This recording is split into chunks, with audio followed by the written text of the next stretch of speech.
Дід Пихто та гості, які постукали знизу. Наш час – звичайна сім'я, батьки і діти.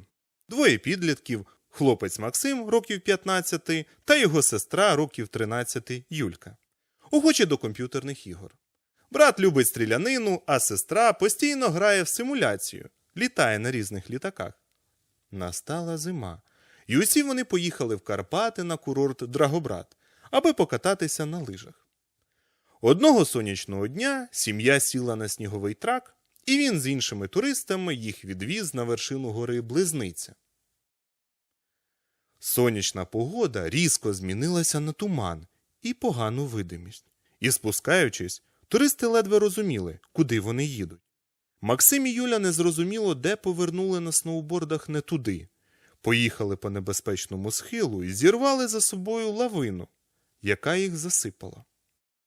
Під снігом вони опинилися разом і почали кликати на допомогу. А через деякий час почули, що їх відкопують. Їм засвітив у очі ліхтариком дідусь із великою бородою. Відкопав по черзі і сказав іти по сніжному тунелю за ним.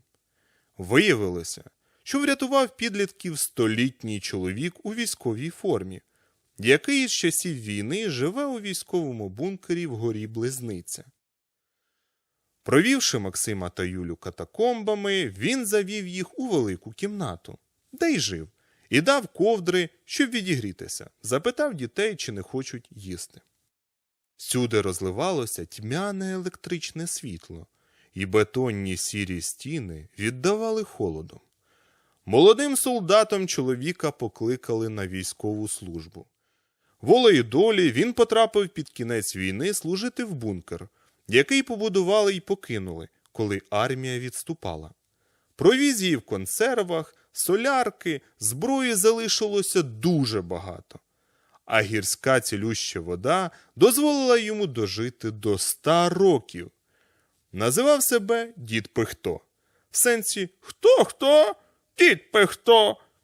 Розповів, що кілька місяців тому ходив нижніми поверхами бункера та почув стукіт і пішов на звук. А в одній із кімнат побачив пробоїну в бетонній підлозі. Багато чого було стягнуто на купу там. Ліжка, шафи, ящики хтось носив сюди та закривав дірку. Почувши кроки, чоловік зачаївся й уздрів. Як він їх назвав? Гості знизу. Кілька тіл, худих із вигляду, самі страшненькі, зуби й вуха великі, маленькі очі, якими вони нічого не бачили, ходили то на 2, то на 4 ногах. У руках тягнули щось із бункера і кидали в дірку в підлозі. Свистіли й потім слухали відлуння. Орієнтувалися, як кажани в просторі. Віброхвилі дозволили відчути їм – є тут щось нове. Тому вони напали на старого. Той кілька істот вирубив. Вони засвистіли, з отвору в підлозі почали лізти десятки таких же.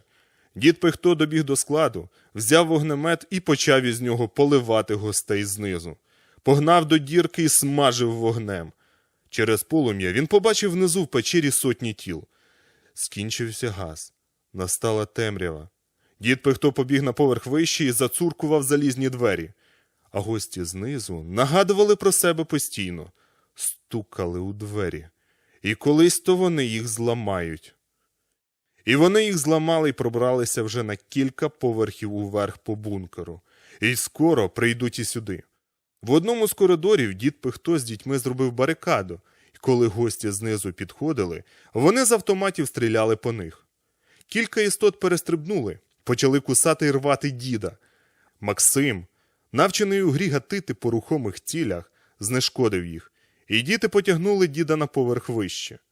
В глибині коридору, при тьмяному світлі лампочок, вони побачили сотні гостей знизу.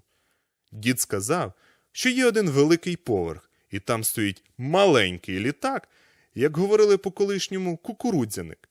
А цей бункер увесь замінований. Чоловік попросив, аби підлітки його тягли туди, і він відкриє ворота. Тоді всі вилетять на кукурудзянику звідти, а завдяки таймеру підірветься бункер.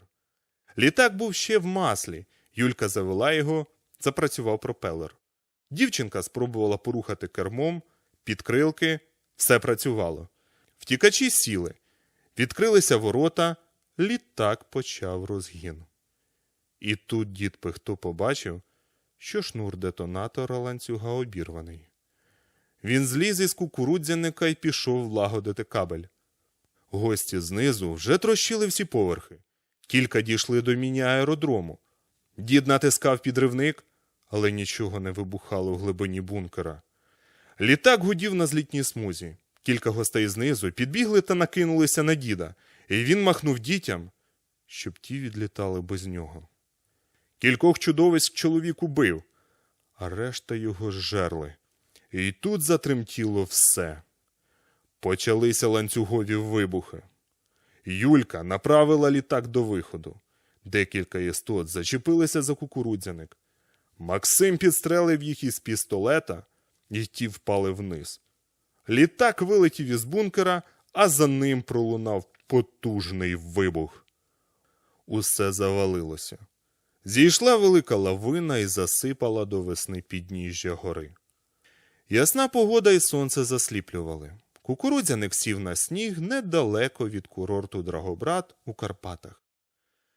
Тільки в новинах сказали, ніби був землетрус у горах, і незрозуміло, звідки з'явився незайманий часом старий військовий розвідувальний кукурудзяник.